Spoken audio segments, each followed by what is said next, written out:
Ini berkaitan dengan ibadah Ramadan.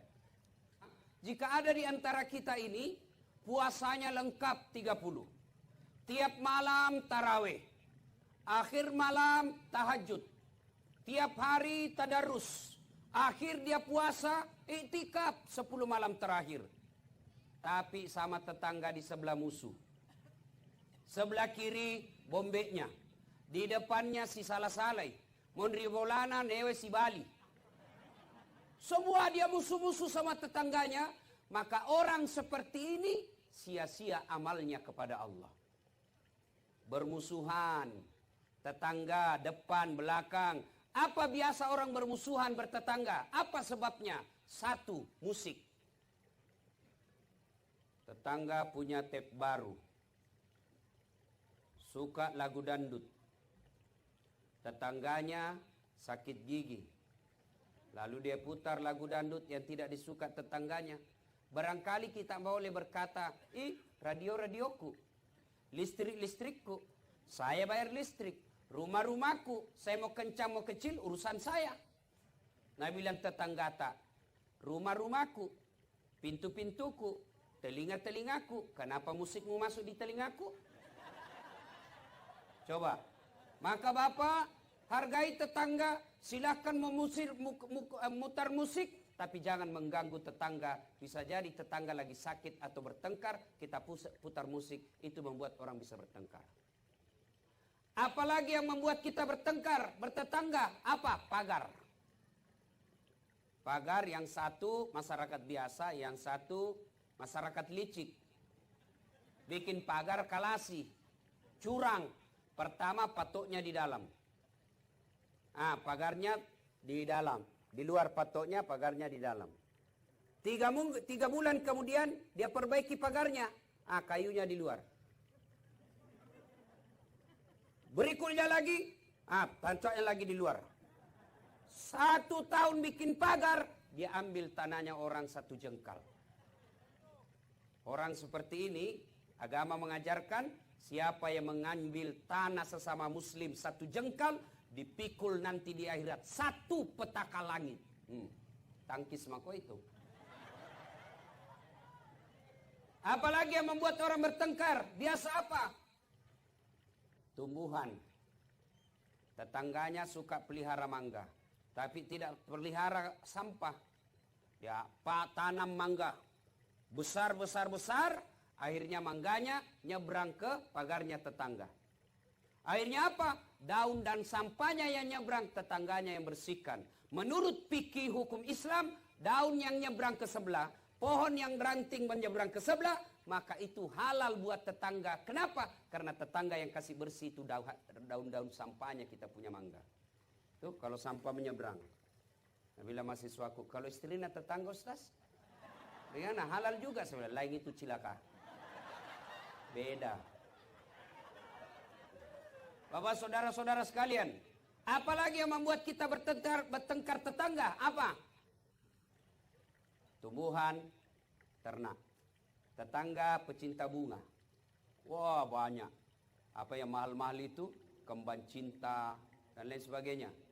Nah, tetangganya hobi tanaman. Dia bagusilah tanamannya. Tetangganya pelihara kambing. Tidak diikat. Tetangga pelihara bunga, datanglah kambing. Dia makan semua bunga kita. Bertengkarlah kita. Maka silakan pelihara burung, pelihara peternakan. Tapi jangan sampai lalai akhirnya menyerobot tanaman tetangga. Apalagi yang kadang-kala membuat kita bermusuhan dengan tetangga. Apa? Anak. Anak kita nakal, anak sebelah sabar. Bertengkar, orang tua ikut campur. Maka ibu bapak saudara-saudara sekalian, dengar baik-baik pesan Nabi. Dengar baik-baik. Atadruna manil muflis. Saudara-saudara sekalian, kau tahu siapa yang bangkrut di akhirat kelak?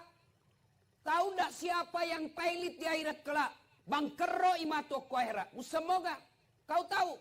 Macam-macam jawaban sahabat. Yang tidak sholat ya Rasul. Wah dia sholat, bagus sholatnya, rawatibnya juga cocok. Yang tidak puasa Ramadan ya Rasul, dia puasa Senin Kamis lancar. Yang tidak bayar zakat ya Rasul, lengkap zakat hartanya, zakat fitrahnya.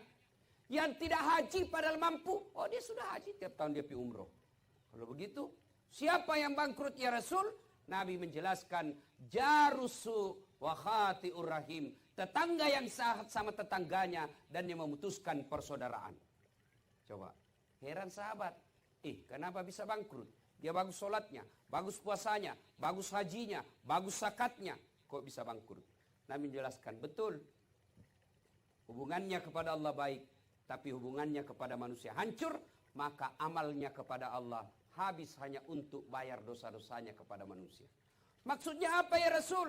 Dia setorlah pahalanya. Ya Allah, ini sholatku. Datang tetangganya, tunggu dulu. Saya pernah bertetangga di kampung apa namanya? Nah yaitu. Saya bertetangga, mantan-mantan dia tentara, ada tembaknya, dia serobot saya punya tanah. Gara-gara tanahku diambil 1 meter, saya tidak punya got. Setiap hujan, banjir rumahku. 4 tahun saya selalu kebanjiran. Saya minta keadilan ya Allah. Saya mau lawan waktu itu, begitu saya mau maju, dilihat pakai loreng, ada tembak, nah mundur lagi. Akhirnya Allah berfirman, hari ini hari seadil-adilnya pembalasan. Silakan kau ambil salatnya orang yang pernah ambil tanahmu. Sudah, habis sholatnya. Setor lagi puasanya. Ya Allah, ini puasaku. Datang tetangganya, tunggu dulu. Saya juga pernah bertetangga situ di Polres. Kenapa? Dia fitnah saya. Katanya anakku yang lurus rambutnya, bukan anaknya suamiku. Karena suamiku keritin rambutnya. Dia tidak tahu anaknya lurus rambutnya karena sudah direbonding. Gara-gara fitnahnya satu komplek memusuhi saya. Hilang saya punya martabat. Saya minta keadilan. Allah berfirman, hari ini memang hari seadil-adilnya. Ya sudah, ambil dia punya puasa. Sudah habis salat, habis juga puasa. Dia setor lagi hajinya. Ya Allah, ini hajiku. Tunggu dulu, saya juga pernah sekantor di Polres. Dia tuduh saya, katanya mobilku hasil korupsi. Gara-gara fitnahnya, 7 tahun saya tidak pernah naik pangkat. Saya malah dipindah ke pulauan. Saya minta keadilan. Allah berfirman, ya sudah, kalau begitu, ambil dia punya haji. Habis seluruh kebaikannya, puasanya habis, zakatnya habis, sholatnya habis, hajinya habis. Masih ada orang yang pernah disakiti. Saya juga pernah. Disakiti itu orang ya Allah. Saya di black campaign, akhirnya saya tidak terpilih. Saya difitnah kiri kanan, saya habis uang. Tidak ada yang pilih saya, gara-gara fitnahnya. Nah, sekarang saya minta keadilan. Lalu dia bilang yang tadi banyak amalnya. Peko ni carana puang. Bagaimana lagi caranya? Sudah habis amalku. Allah berfirman, sini adil. Biar sebeliji sarah ada balasannya. Apalagi Allah, habis amalku. Apa saya mau bayar? Allah berfirman, kalau begitu ambil dosanya orang yang pernah kusakiti. Nauzubillah min zalik. Maka akhir Ramadan kita rayakan biasa selesai Idul Fitri. Tradisi orang Indonesia ada yang disebut halal dihalal. Kita saling menghalalkan. Sakit hatiku Ustaz, nafitnaka, maafkan saja. Biar Allah yang balas. Kalau Allah yang balas Pak, bukan cuma dimutasi. Susah hidupnya. Kalau kita balas, oke, lapor ke polisi. Sampai di polisi, atur damai, selesai. Tapi kalau Allah yang balas, sudah. Tidak usah kita nak kasih ginjal. Nak kasih mencret saja 2 minggu. Apa, masih bisa kipi sosialisasi kalau mencret-mencret lagi.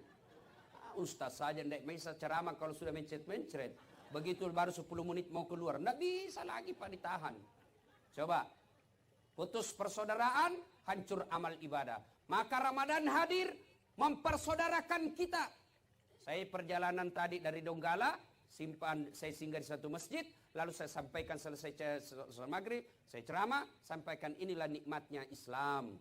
Kita di mana saja sampai masjid, tidak pilih kamu orang apa, kamu suku apa, kamu partai apa, kamu siapa kau pilih. Begitu kita masuk masjid, kita bersaudara.